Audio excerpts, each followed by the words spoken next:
주 여호와는 나의 힘. 여러 가지 우리 찬양곡들 중에서 명곡 중에 하나죠, 그죠? 참 멋있게 하나님 앞에 찬양을 올려드렸습니다. 특히 우리 반주가 아주 그냥 힘이 들어가서 아주 아주 명쾌하고 힘 있게 찬양하는 그런 모습이 하나님 참 기쁘게 하시는 그런 찬양인 것 같습니다. 감사합니다. 오늘은 새생명 축제입니다. 새롭게 제가 보는 분들이 별로 없는 것 같은데, 한번 그래도 하나님 앞에 나온 여러분들 진심으로 주의 이름을 환영하고 감사를 드립니다. 제가 처음에 소개를 이렇게 써놨어요. 선양교회는 예수님이 주인 되시는 하나님의 집입니다. 이 하나님의 집에 오면 하나님이 여러분을 반기시고, 목사가 반기는 게 아니고요, 하나님이 반겨주시고 또 하나님께서 주시는 복과 은혜가 있습니다. 이것을 오늘도 여러분이 많이 체험하고 마음껏 누리기를 주의 이름으로 축원합니다. 새생명 전도 축제이기 때문에 사실은 제가 보통 때 안 하던 스타일로 사실 설교를 준비 되게 짧습니다. 그리고 한 가지 일화를 가지고 말씀을 나눕니다. 17세기, 그러니까 1800년대쯤이죠. 그때 유럽에 있었던 붐 중에 하나는 영국에서 대서양을 건너 미국으로 이민을 가는 그런 일이 되게 많았습니다. 왜냐하면 그 당시가 이제 막 미국이 발견이 돼갖고 황금이 있다는 얘기도 들고, 가서 울타리 치면 다 자기 땅 되는 거예요. 그러니까 어떻게 해요? 어떤 사람이 많이 미국에 가려고 그러겠어요? 가진 거 없는 사람, 뭔가 인생의 역전을 그런 꿈꾸는 사람들이, 젊은 사람들이 많이 미국으로 갑니다. 근데 가려면 어떻게 가요? 비행기 타요? 없죠, 그죠? 이 범선을 타고 또는 이제 증기기관이 만들어져서 같이 가는데, 보통 이제 그렇게 가는 대서양을 건너는 배가 굉장히 배싸기 비쌌습니다. 어느 정도였냐면 그때 당시에 돈으로 10파운드, 그러니까 지금 돈으로 얘기를 한다면 그때 돈으로 마찬가지, 노동자가 8개월 동안 일해야 되는 월급에 해당되는 돈이었어요. 적어요, 많아요? 배싸기, 비행기도 아니고 배를 타고 가는데, 그 영국에서 미국 들어가는데 그 대서양 건너는 배싸기 8개월치 그 월급이었습니다. 한 젊은이가 있었는데요, 그 사람도 굉장히 지긋지긋한 가난에서 좀 벗어나기 위해서 꿈을 가졌습니다. 그리고 열심히 일해갖고 돈을 드디어 배싹을 마련했어요. 자, 그래서 이제 배싹을 마련해서 그 배에 올랐는데, 문제는 딱 뭐만 마련한 거예요? 배싹만 마련한 거예요. 근데 배를 타고 건너가는데 걸리는 시간이 6주가량 건너요. 그러니까 우리로 얘기하면 한 2달이면, 한 달이면 충분히 가겠는데 라는데, 그때는 그런 동력선이 없었기 때문에 6주 정도 걸렸어요. 자, 그런데 이제 문제가 뭐냐면은 배의 한 중앙에 이제 식당이 있고 6주 동안 가니까 식기니마다 식당에서 풍기는 그 냄새, 그것이 이 배고픈 청년에게 굉장히 큰 괴로움이었습니다. 그러니까 좋은 냄새가, 여러분들 경험이 있죠? 배고플 때 어디 지나가면 지금 먹을 수 없는데 냄새가 막 나면은 막 식욕질 나죠. 먹을 수는 없는데 그 날마다 그런 거. 이 사람이 그나마 마른 빵 몇 덩어리 가져간 건 이미 다 동났고, 그래서 배를 곪고 있는 그 상태에서 이제 더 이상 막 버틸 수 없는 상황까지 됐습니다. 여러분 어떻게 할래요? 일단은 먹고 살아야 되니까 이 친구도 그런 생각을 한 것 같아요. 이 사람이 믿음이 있는 사람이었는데 그런 생각을 한 거죠. 굶어 죽으나 마저 죽으나 죽는 건 마찬가지니까 일단은 가서 돈이 없지만 먹자. 먹고 그때 때리면 맞고 일단은 먹자라고 생각을 하고 식당으로 갔어요. 근데 가는데 이 사람 가진 돈이 없으니까 옷도 되게 허름하게 입으면 무시당할 거잖아요, 그죠? 나름대로 갖고 있는 옷 중에 제일 좋은 옷을 입고 가서, 그래서 식당 주인한테 이제 쭉 주문을 해갖고 자기가 먹고 싶은 거 쭉 먹었어요. 뭐 조금 먹거나 많이 먹거나 혼나게 마찬가지니까 다 먹었어요. 이제 뭐가 문제예요? 이제 주머니가 빈 게 문제죠, 그죠? 주머니가 비어갖고 근데 도망가기는 좀 너무 양심이 안 되는 거죠. 그래갖고 나직하게 이제 그 주인에게 묻습니다. 아저씨, 제가 사실은 돈이 없는데 너무 배가 고파서 내가 이렇게 시켜 먹었습니다. 근데 내가 미국에 도착해서 돈을 열심히 벌어갖고 그때 갚아드리면 안 될까요? 라고 얘기한 거예요.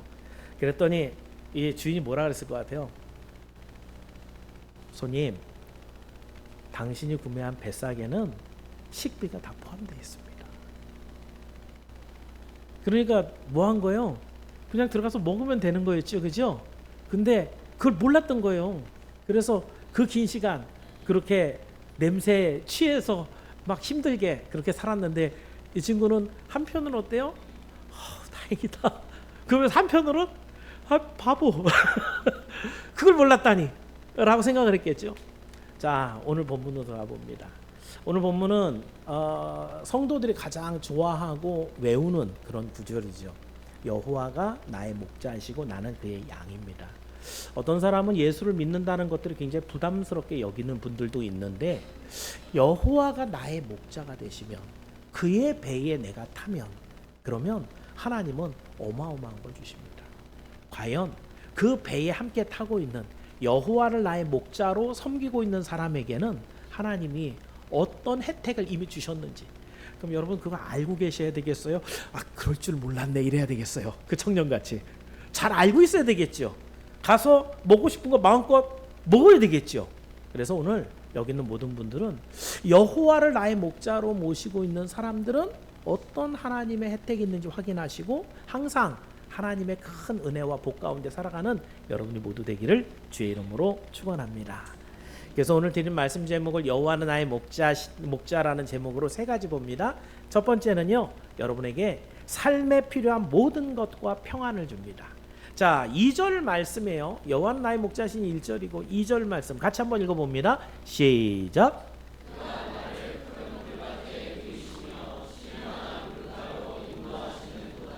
이 시를 기록한 사람은 다윗 왕입니다. 목동일 때 썼죠, 그죠? 근데 여기서 시인인 다윗은 지금 뭐래요? 자기는 양이에요, 그죠? 그리고 누가 자기를 기르는 목자래요? 여호와 하나님이 나의 목자이다라고 얘기합니다. 여러분도 양떼 목장을 가보신 적 있죠, 그죠? 가까운데 거기 양들이 하루 종일 뭐 하고 있어요? 풀 뜯어먹는 것밖에 관심이 없어요. 걔네들은 뭐 거기서 놀이동산도 안 가고요, 뭐 서로 치고받고 싸우는 애들 별로 없고, 그냥 풀 뜯어먹다가 가만히 앉아서 뭐 하고 있어요? 오물. 얘네들 반추동물이거든요. 들어간 거 따뜻해서 씹고 또 넘기고 또 씹고 또 넘기고, 이거밖에 없어요. 그러니까 이 사실은 얘네들은 필요한 게 뭐밖에 없냐면 풀밖에 필요한 게 없어요. 풀만 주면 잘 살아요. 근데 또 풀 말고 또 뭐가 필요할까요? 물이 있어야 돼요. 근데 양떼 목장은 울타리로 다 해놓고 거기에 뭐 이상한 놈들이 들어가거나 그러지 못하잖아요, 그죠? 야생의 양들은 어떨까요? 풀 뜯어 먹는 것만큼 물 먹으러 가야 되거든요. 여러분이 뭐 동물의 왕국이나 뭐 내셔널 지오그라피라든가 이런 거 보면은 가끔 나오잖아요. 그런 물이 있고 이런 데는 반드시 그 사이에 뭐가 숨어 있어요? 맹수들이 숨어 있죠, 그죠? 그래갖고 물 마시고 있을 때 목덜미를 물어갖고 그래갖고 잡아가죠, 그죠? 그러니까 물을 마실 때 어떻게 해야 되는 거예요? 생명을 걸어야 되는 거예요, 생명을. 그나마 양이 좀 빠른 것 같아요, 느린 것 같아요? 걔는 발도 느려요. 그러니까 일단은 뭐 걸리면 죽는 건데, 그죠? 그런 삶을 살아가고 있는데, 그런데 오늘 본문에 보니까 여호와가 나의 목자이면 뭘 주신대요? 풀을 준대요. 푸른 초장 얼마든지 널렸어요. 물은 어떻대요? 쉴 만한 물가예요. 쉴 수 있는 물가라는 거예요. 그러니까 보통 양이나 이런 놈들이 물 먹는 거 보면은 이렇게 쪼르륵 먹다가 배보고 쪼르륵 먹다가 쉴만하다는 거예요, 안 쉴만하다는 거예요? 불안한 물가, 죽을 수 있는 물가, 그런 물가예요, 야생은. 그런데 여호와를 나의 목자로 섬기는 사람은 그 물가가 어떤 물가는 거예요? 쉴만한 물가. 그렇습니다, 여러분. 하나님을 따르는 성도에게 이 세상을 만드신 하나님은 여러분에게 풍성한 것을 주십니다. 필요한 것을 주시고요, 때마다 여러분을 도우십니다. 뿐만 아니라 그 모든 어려움과 위험 가운데서도 지켜서 여러분에게 평안함을 줘요. 요즘 시대에 자꾸 늘어나는 환자 중에 하나가요, 정신질환이에요. 불안증, 또 누군가를 의심하는 거, 또는 자기가 스스로 막 비관하는 우울증, 이런 것들 너무 많죠, 그죠? 돈 많아지면 거치나요? 어때요? 돈 많은 사람들이 더 많아요, 우울증은. 돈은 많은데 할 게, 세상에 높은 데 올라갈수록 불안해요. 누가 나를 치고 올라올까 봐 스트레스가 막 올라갑니다. 평안이라는 건 돈으로 살 수 있는 게 아니에요. 그런데 이 평안을 주는 분이 누구라는 거요? 여호와 하나님이. 그를 찾아온 자들에게, 여호와를 나의 목자로 둔 양에게 하나님은 그 평안도 주세요. 이 시간 여러분에게 축복하는 것은 여호와를 여러분의 목자로 삼아서 하나님이 주시는 푸른 풀밭, 그리고 그 쉴만한 물가 속의 평안함이 여러분에게 누리기를 주님의 이름으로 축원합니다. 자, 첫 번째, 풍성한 걸 주셔요. 자, 두 번째 주시는 것, 사망의 위기에서 건져줍니다. 자, 근데 이런 우리의 삶이 늘 뭐 잘 먹고 평안하고 이런 시절만 있는 건 아니죠. 4절이 갑자기 분위기가 바뀌는데 4절을 한번 읽어봅니다. 시작.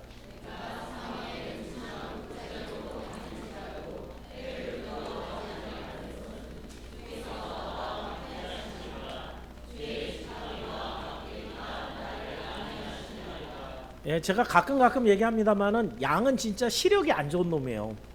이 새나 매 같은 그런 동물은 진짜 몇 킬로 떨어진 데서도 초점 딱 맞춰갖고 휙 날라서 잡아가거든요. 근데 양은 근거리까지밖에 안 보여요. 그러니까 시력도 안 좋으니까 멀리서 뭐가 이렇게 슬금슬금 오는 거 그거 잘 인지를 못해요. 그런데 얘는 뭐만 있으면 된다 그랬어요 아까? 풀만. 코끝에 풀만 있으면 따라가요. 그러니까 코를 땅에 박고 풀만 뜯어 먹으면서 가요. 가다가 보니까 무리가 멀리 떨어졌는지도 잘 몰라요. 목자가 안 보이는 데까지 갔는지도 몰라요. 그래갖고 지금 간 데가 어디라는 거예요? 4절에 사망의 음침한 골짜기. 음침한 골짜기는 음침한 골짜기지 왜 사망이에요? 거기에 뭐가 숨어 있는 거예요?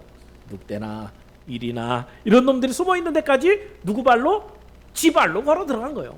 뭐 하다가? 풀 뜯어 먹다가. 우리는 안 그런가요? 우리 바로 앞 세대, 우리 어머니 아버지 세대 같은 경우는 진짜 먹고 사는 게 너무 어려워서 돈 버는 게 삶의 몽땅이었죠. 그죠? 하다 보니까 돈은 벌어서 자식 다 공부시켜 놓고 그리고 결혼시켜 놨는데 본인이 생각할 때 아유, 풀 뜯어 먹다 보니까 여기까지 왔네. 자기가 어디까지 와 있는지도 잊어버리는 경우가 우리도 똑같이 있다는 거죠. 그 사망의 음침한 골짜기에 왔는데 거기에 분명히 힘들고 어렵게 왔는데 내 생명을 빼앗을 만한 그런 곳까지 왔는데 본문의 다윗은요, 내가 해를 두려워하지 않는다 그래요. 나를 누가 죽여? 에이, 아무도 못 죽여 라고 하고 있는 거죠. 왜 그래요? 그 다음 말씀 보니까 주께서 나와 함께 하심이라. 왜요? 주님이 같이 계시면서 구경만 하시면 곤란하잖아요. 그죠? 내가 힘들고 어려울 때 주님이 어떻게 한다고요? 지팡이와 막대기로 나를 지켜주십니다. 얘기입니다. 그렇습니다. 여러분은 예수 믿는 사람들이 자주자주 기도하는 것을 볼 겁니다. 기도 왜 할까요? 거의 대부분 기도하는 경우는 감사해서요. 감사해서. 그죠?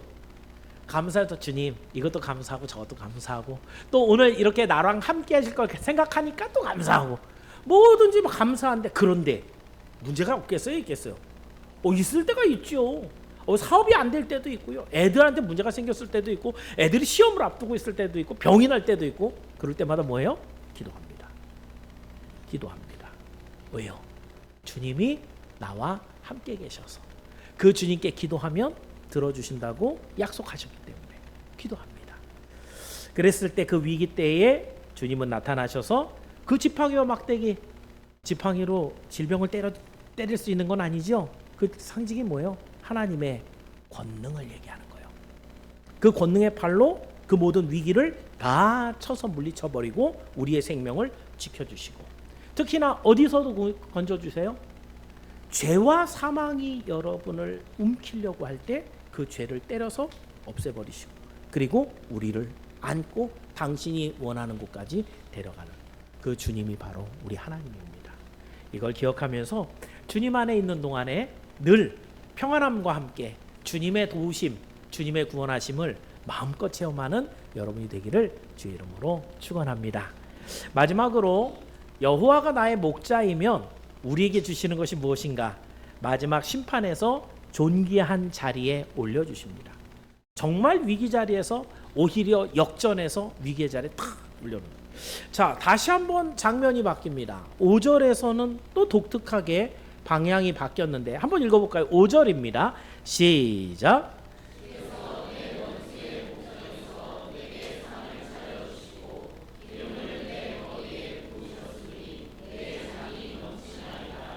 원어대로 본다면 내 원수의 목전이라는 단어가 주로 쓰이는 데는 재판정에서예요. 원수는 나를 넘어뜨리려고 고소한 자를 보통 하는 얘기였거든요.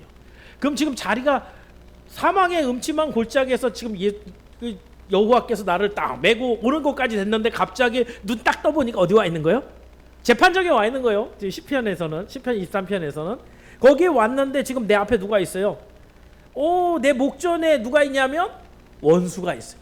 원수가 뭐 하겠어요? 나는 피고고 원수는 원고예요. 그래갖고 그 원고가 저 사람이 나쁜 사람이고 저 사람이 죄를 지었고 저 사람이 죽여야 되고 저를 여러 가지로 막 죄를 막 고소를 하고 있는 거예요. 그럼 제일 중요한 사람이 거기서 누굴까요? 재판장입니다. 그죠? 근데 그 재판장이 누군 거예요? 5절에 보니까 주께서 내 원수의 목전에 나하고 원수하고 마주보고 있는데 주께서 어디 있어요? 재판정의 자리에 있어요. 재판장의 자리에 있어요. 그래서 거기에서 재판장이 뭐 해야 돼요? 죄를 보니까 네가 잘못했네. 너 감옥 가야 되겠네. 넌 죽어야 되겠네. 판결 내리셔야 되는데 그 재판장이 지금 우리한테 뭐 한다고요? 주께서 내게 뭘 베풀어요? 이 상이 뭐예요? 상이 밥상입니다. 식사 대접하신다는 거예요. 재판장이 재판정에서 지금 시편의 이 내용은 그 내용이에요. 여러분이 지금까지 어떻게 그 시편 23편 읽었는지 모르지만 원래 원문에 있는 본질적인 그 장면이에요. 재판장이 내려와서 자 음식을 차려놓고 야 먹어라. 힘들었지? 제가 저렇게 고소해서 너 힘들었지? 그래갖고 너 막 배도 고프고 막 그냥 죽겠지? 먹어. 뿐만 아니라 머리에 기름 뭐 하는데 발라주는 거예요? 존귀한 사람들에게 탁 발라줘갖고 지금의 헤어스타일 뭐 드라이로 하고 막 여러 가지 하지만 그때는 기름 딱 발라 그잖아요. 그걸 누가 여호와께서 내 머리에 기름을 부어주시고 예쁘게 그리고 마지막에 잔을 채워주시는데 잔이 어떻게 해요? 넘칠 정도로 채워주셔요. 원수가 어떻게 됐을까요? 아니 제가 나쁜 놈이라고요. 제가 죄를 지었다고요. 제가 죽어야 된다고요. 라고 하고 있는데 하나님은 거기서 뭐 하고 있는 거예요? 상을 차려주고 우리에게 머리에 기름 발라주고 그리고 잔이 넘쳐 마셔 잘했어. 너는 하나님의 은혜를 받아서 이 모든 재판에서 무죄가 판명됐어. 너는 나와 같이 내 잔치에 들어가지. 뭘 얘기하는 것 같아요? 최후의 하나님의 심판 앞에서 하나님이 허락하시는 무죄 판결과 영생 천국에 대한 확정을 말합니다. 그래서 맨 마지막에 다윗이 뭐라고 마무리 지어요? 6절에 뭐라 그랬어요? 6절 다시 한번 다 같이 읽어볼까요? 자, 여기는 없을 겁니다. 6절 같이 읽어볼게요. 시작.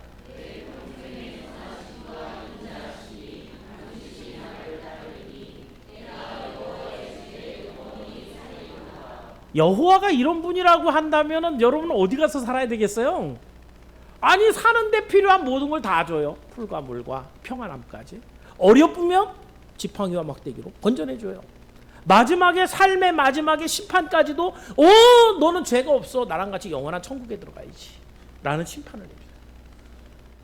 여러분이 이 세상을 살면서 선택할 수 있는 최고 좋은 직업, 최고 살기 좋은 땅, 최고 살기 좋은 배우자 몽땅 다 통틀어 갖고 다 더해놔도 이거보다 좋은 게 없어요. 여호와를 나의 목자로 세우는 섬기는 것. 이것은 여러분이 이거는 조금 덜 좋고 이건 조금 더 좋아 라는 가치가 아니고 절대 가치라는 거예요. 이것을 놓치고는 여러분이 선택할 것이 좋은 게 없다라는 것이죠. 기억하면서 오늘도 여호와를 나의 목자로 섬겨 최후의 심판에서마저도 승리를 거두는 여러분이 모두 되기를 주의 이름으로 축원합니다. 사랑하는 여러분, 이 시를 다시 해설해드리면 이렇습니다. 예수님을 믿는 성도는 살아가는 삶에서 필요한 모든 것을 하나님께 공급받습니다. 특히 평안이라는 것은 돈으로는 살 수 없는 하나님의 선물인데 예수를 믿는 사람에게 하나님은 바로 이 평안을 줍니다. 자, 또한 예수를 믿는 성도는 그 어떤 위기에서도 두려워하지 않습니다. 다윗이 그랬죠. 해를 두려워하지 않을 것은 걱정 안 한다 이거죠. 왜요? 주께서 나와 함께 계셔서 지팡이와 막대기로 나를 건져내실 거기 때문에 걱정 안 한다 이거죠. 그래서 요즘에 제일 좀 많이 되는 여러 가지 일들 중에 사람들이 참 많이 들고 있는 게 보험이죠. 보험 왜 들어요? 제일 보험 중에도 많이 드는 게 실손하고 그 다음에 상해나 뭐 이런 것들. 요즘에 뭐 새롭게 기법들이 많아져 갖고 치료비가 장난이 아니에요.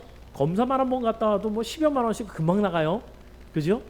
근데 그거 내 돈 내고 다 나가려니까 돈이 아까워서 어떻게 해요? 병을 키우게 되죠.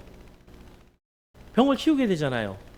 그러는 것보단 차라리 보험을 들어서라도 가서 치료를 받고 그리고 좀 마음 편안하게 살아야 되겠다. 왜 보험 들은 이유예요? 뭐 하려고? 마음 편하려고. 그죠? 근데 진짜 마음이 편해요? 병 나면 또 마음이 달라져요. 그죠? 실손이 있고 뭐 여러 가지 보험이 있어서 돈은 되는데 아픈 건 어떻게 말할 수가 없어요. 죽을지 살지는 모르죠. 그죠? 인생에게 완벽한 평안을 주는 게 뭐가 있을까요? 돈이 해줄까요? 여러분의 배우자가 해줄까요? 성경은 약속하고 있습니다. 하나님이 그 평안을 주신다고 약속합니다. 그래서 마지막에 하나님이 어디까지 평안이냐면 죄에 대한 너의 모든 판단까지도 하나님이 재판장인데 예수를 믿고 여호와를 목자로 섬겼다고 한다면 너는 죄가 없어. 성경은 그거 얘기하죠. 우리가 죄가 없나요? 있어요. 근데 우리의 모든 죄를 예수님이 가져가셨기 때문이죠. 그래서 우리는 마지막 심판 앞에서도 주님께 잘했어. 넌 죄가 없어.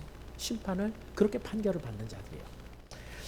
앞서 말씀드린 대로 젊은이는 배 안에 모든 음식값이 이미 뱃삭 안에 다 지불되었다는 것. 이거 몰랐어요. 여호와를 섬기면 이 모든 게 다 혜택으로 주어진다는 걸 모르고 살아가는 사람이 얼마나 많은지 몰라요. 예수를 믿으면서도 걱정하지 마십시오. 예수를 믿으면 끝난 거예요. 하나님이 거기 계시면 끝난 거예요. 그래서 여러분의 부족한 것이 있으면 하나님 푸른 풀을 주세요. 나에게 쉴만한 물가로 인도해 주세요. 내게 있는 여러 가지 문제들을 당신의 지팡이 그 권능으로 이기게 해주세요.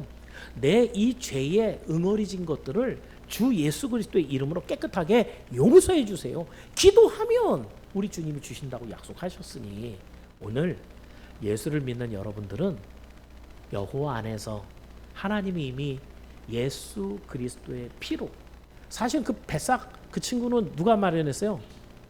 자기가 일해서 마련했죠. 그죠? 8개월치나 되는. 그죠? 우리가 여호와의 배에 타는 그 뱃삭은 누가 치르신 거예요? 그건 예수님이 치르셨어요. 십자가에 달리셔갖고 당신이 우리를 위해 피 흘려 죽으심으로 우리 뱃삭까지 다 치르셨어요. 뭐만 하면 돼요? 그 예수님을 믿기만 하면 돼요. 이게 성경이에요. 오늘 새생명 전도 축제라 간단하게 설명하면 이거예요. 그래서 오늘 하나님께서 여러분에게 주시는 놀라운 약속, 하나님 나라에 가기까지 우리는 지금 선양교회라고 하는 배를 타고 가는데 이 배에 들어올 수 있는 사람은 예수를 믿는 뱃삭을 지불한 사람이 들어올 수 있어요. 들어온 사람들마다 하나님이 풍성한 것을 먹이시고 모든 위기에서 지켜주시고 마지막 심판에서 건져주세요. 여기 있는 여러분들은 근데 대서양은 건너가야 돼요? 안 건너가야 돼요? 파도가 좀 세면은 뭐 배멀리도 좀 할 수 있죠, 그죠? 예, 천국까지 가는데 좀 울퉁불퉁하기는 해요. 여러분이 어려운 일도 만날 수가 있거든요. 그렇지만 어디 있어요? 배 안에 있어요. 주님과 함께 있어요. 이걸 기억하면서 오늘도 여호와를 나의 목자로 섬기며 예수 그리스도로 말미암아 구원의 길을 걸어가게 되는 저와 여러분이 모두 되기를 주님의 이름으로 축원합니다. 기도합니다. 은혜로우신 하나님 감사합니다. 오늘은 시편 23편의 내용을 통해서 여호와가 나의 목자이시면 내게 어떤 복이 있는지를 살펴봤습니다. 세상 사람들이 그렇게 편안하게 살고 싶어서 밤낮을 가리지 않고 일을 합니다. 돈 때문에 사람들을 버리기도 하고 사람 취급을 못 받는 일들도 많이 있지 않습니까? 그런데 우리의 모든 삶에 예수님이 나의 구주가 되시고 여호와가 나의 목자가 되시면 우리에게 필요한 모든 것들을 주신다 했습니다. 우리의 모든 어려움에서 우리를 건져주신다 했습니다. 우리의 마지막 심판에서 우리를 무죄한 하나님의 자녀로 인정해 주신다라고 했습니다. 이거보다 더 큰 복은 없습니다. 이거보다 더 큰 약속은 없습니다. 오늘 예수님을 믿는 당신의 백성들에게 이 약속을 다시 한번 이 종이 상기시키오니 하나님께서 은혜 내려주시고 믿음으로 이 길을 끝까지 걸어가 주님 나라에서 하나님과 영생을 누리게 되는 우리 모두가 되게 하여 주옵소서. 감사하며 예수님의 이름으로 기도하옵나이다. 함께 찬송가 570장을 드리겠습니다.